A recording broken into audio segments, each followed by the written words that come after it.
Hello दोस्तों, कैसे हैं आप सब। मैं उम्मीद करता हूं कि आप सब अच्छे होंगे, मस्त होंगे और अपने अपने पढ़ाई लिखाई में व्यस्त होंगे। दोस्तों, आज के इस वीडियो में हम लोग ब्याज वाले क्वेश्चंस को हल करना सीखेंगे। यदि आपको ब्याज वाले क्वेश्चंस को हल करने में कहीं भी थोड़ा सा भी दिक्कत हो तो आप वीडियो को एक बार अच्छा से ज़रूर देखें। देखिए, समझ में नहीं आने का एक ही कारण होता है, आप लोग वीडियो को अच्छा से नहीं देखते हैं। आप किसी का भी वीडियो देखिए, मैं ये नहीं बोल रहा हूँ कि आप इसी वीडियो को देखिए, नहीं, किसी भी वीडियो को देखिए, अच्छा से देखिए, ताकि आप जिस चीज़ को समझना चाहते हैं वह जो है आपको अच्छा से समझ में आ जाए। तो चलिए आज के इस वीडियो को शुरू करते हैं और ब्याज निकालना सीख लेते हैं। ब्याज वाले मात्र 2 क्वेश्चंस को हम लोग हल करेंगे। क्वेश्चन नंबर 1 आप लोगों के सामने है और क्वेश्चन नंबर 2 ये है। इन दोनों क्वेश्चंस को हल करने के बाद आपको ब्याज निकालने में कहीं भी थोड़ा सा भी दिक्कत नहीं होगा। इसलिए वीडियो को अच्छा से देखें ताकि आपको यह जो है अच्छा से समझ में आ जाए। तो चलिए सबसे पहले क्वेश्चन नंबर 1 को हल कर लेते हैं। क्वेश्चन नंबर 1 क्या है उसको एक बार अच्छा से पढ़ेंगे। क्वेश्चन नंबर 1 है 6,000 रुपये का 2% वार्षिक ब्याज की दर से 3 माह का ब्याज निकाले। तो सबसे पहले हम लोग क्या करेंगे, जो क्वेश्चन में ये सब दिया गया है उसको एक बार अच्छा से यहाँ पे लिख लेंगे। तो चलिए लिख लेते हैं। सबसे पहले क्या है 6,000 रुपये। तो हम समझेंगे कि आखिर यह 6,000 रुपये क्या होगा। यह होगा आपका मूलधन। तो यहाँ पे लिखेंगे मूलधन बराबर 6,000 रुपये। उसके बाद क्या है 6,000 रुपये का 2% वार्षिक ब्याज की दर से। देखिए यहाँ पे सीधे लिख रहा है कि 2% वार्षिक ब्याज की दर से। तो आपका दर बराबर क्या हो जाएगा, यहाँ पे लिखेंगे दर बराबर 2%। क्या है ये, वार्षिक है। उसके बाद है 2% वार्षिक ब्याज की दर से 3 माह का ब्याज निकाले। तो यहाँ पे 3 माह क्या हो जाएगा, यह हो जाएगा आपका समय। तो लिखेंगे समय बराबर 3 माह। अब हम लोग एक बार अच्छा से चेक कर लेंगे कि जो क्वेश्चन में ये सब दिया गया है उसमें कुछ चेंज करना पड़ेगा या उसी तरह हल कर देंगे। तो चलिए एक बार देख लेते हैं। यहाँ पे आपके क्वेश्चन में दिया गया 6,000 रुपये, ये आपका क्या है, मूलधन है। तो ठीक है, दर है 2% वार्षिक। दर क्या है, 2% वार्षिक। समय है 3 माह। तो ध्यान दीजिएगा, जब भी ऐसे क्वेश्चंस को हल करना हो जहाँ पे दर जो है वार्षिक हो और समय माह में हो तो समय को भी वर्ष में बदलेंगे। यदि आप ऐसे ही हल कर लेंगे तो गलत हो जाएगा आपका आंसर। सबसे पहले क्या करेंगे, इसको वर्ष में बदलेंगे, क्योंकि यहाँ पे दर वार्षिक है तो समय भी वार्षिक होगा। तो यहाँ पे क्या हो जाएगा, 3 माह है तो 3/12 वर्ष हो जाएगा। अब आप लोग सोच रहे होंगे आखिर 12 से भाग क्यों किए। 12 से 3 में इसलिए भाग किए कि एक वर्ष में 12 महीने होते हैं। तो जब भी आप माह को वर्ष में बदलिएगा तो क्या कीजिएगा, 12 से भाग कीजिएगा। अब हम लोगों को इसमें क्या निकालना है, ब्याज निकालना है। तो ब्याज के लिए एक सूत्र होता है, इस सूत्र को आप हमेशा याद रखिएगा, ब्याज निकालने में आपको दिक्कत नहीं होगी। क्या होता है सूत्र, इसको यहाँ पे एक बार लिखेंगे और उसको याद कर लेंगे। ब्याज बराबर होता है मूलधन गुना दर गुना समय और बटे में होता है 100। यहाँ पे लिखेंगे 100। अब हम लोगों को इसमें कुछ नहीं करना है, जो जहाँ है वहाँ पे रखते जाएंगे। जहाँ मूलधन है मूलधन रखेंगे, दर है दर रखेंगे और जहाँ पे समय है समय को रख देंगे। तो इसको एक बार रखेंगे यहाँ पे। मूलधन, मूलधन कितना है 6,000 रुपये, तो यहाँ पे लिखेंगे 6,000। गुना का चिन्ह है तो गुना का चिन्ह देंगे।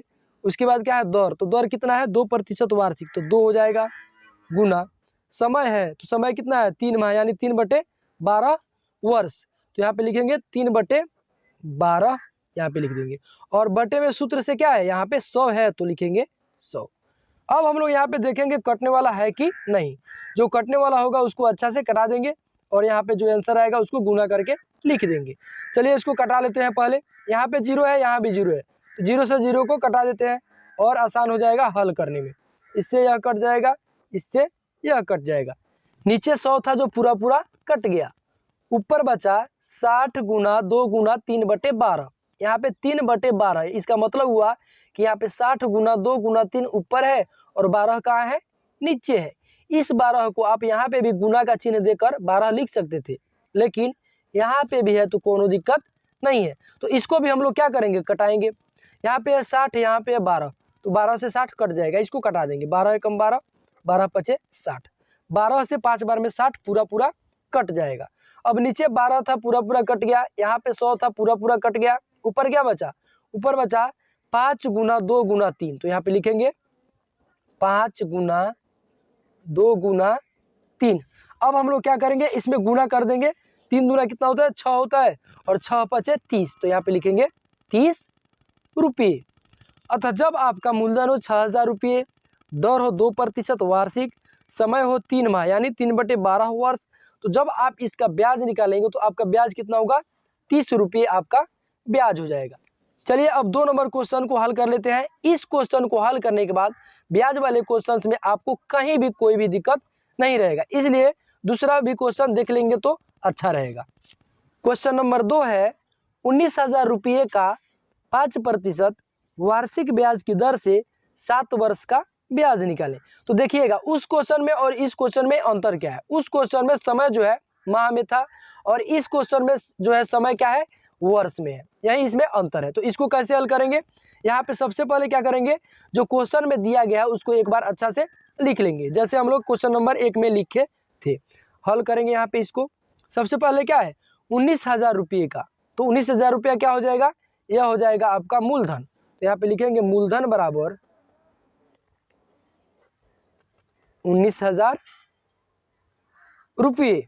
उसके बाद क्या है, 19,000 रुपये का 5% वार्षिक ब्याज की दर से, तो यह क्या हो जाएगा आपका दर, दर बराबर क्या हो जाएगा 5%, यहाँ पे लिख देंगे इसको वार्षिक। 5% वार्षिक ब्याज की दर से 7 वर्ष का ब्याज निकाले, तो 7 वर्ष यहाँ पे क्या हो जाएगा, यह हो जाएगा आपका समय। तो लिखेंगे समय बराबर 7 वर्ष। अब हम लोग जैसे क्वेश्चन नंबर 1 में देखे हैं कि इसमें कुछ चेंज करना पड़ेगा या कि नहीं, उसको एक बार देख लिए, तो इसमें भी एक बार चेक कर लेंगे कि इसमें चेंज करना पड़ेगा या इसी तरह रहेगा। तो चलिए एक बार देख लेते हैं। मूलधन है 19,000 रुपये, ठीक है, दर है 5% वार्षिक, और समय है 7 वर्ष, यानी यह भी वार्षिक है, समय भी और दर भी वार्षिक है। तो ऐसे क्वेश्चन जब भी आपको मिले तो उसको कुछ नहीं करना है, सिर्फ उसको ब्याज वाले सूत्र पर यहाँ पे बैठा देंगे और उसका आंसर कटा छटा के ला देंगे। तो चलिए उसका सूत्र क्या होता है, उस सूत्र को आप हमेशा याद रखिएगा। ब्याज बराबर क्या होता है, मूलधन गुने समय गुने दर, या मूलधन गुने दर गुने समय बटे 100, किसी तरह भी आप कह सकते हैं, लिख सकते हैं। तो सबसे पहले क्या होता है मूलधन, तो यहाँ पे लिखेंगे मूलधन कितना है 19,000 रुपये, तो लिखेंगे 19,000 गुना दर, दर कितना है 5%, तो यहाँ पे लिखेंगे 5 गुना समय होता है, तो समय कितना है 7 वर्ष, तो यहाँ पे लिखेंगे 7, और बटे में क्या होता है, बटे में होता है 100, तो यहाँ पे लिखेंगे 100। अब हम लोग यहाँ पे क्या करेंगे, जो कटने वाला है उसको सबसे पहले कटा देंगे। यहाँ पे नीचे 100 है, इसमें 2 जीरो है, इसमें भी 0 है, तो 0 से 0 को कटा देंगे तो और हल करने में आसान हो जाएगा। इससे इसको कटा देते हैं और इससे इसको कटा देते हैं।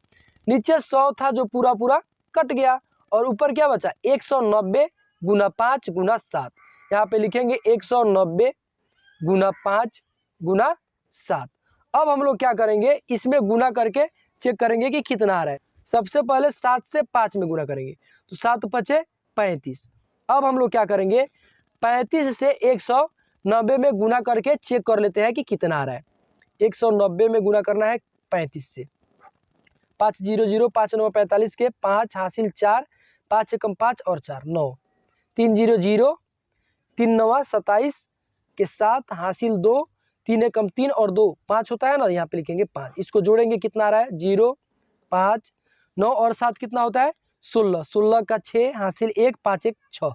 अतः जब आप गुना करेंगे 190 में 35 से तो कितना होगा 6,650, यहाँ पे लिखेंगे 6,650 रुपये।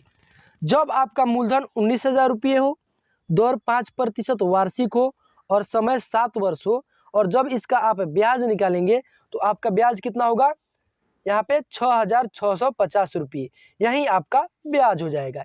इस तरह से आप आसानी से ब्याज वाले क्वेश्चंस को हल कर सकते हैं। तो मैं उम्मीद करता हूँ कि आप सभी को समझ में आ गया होगा।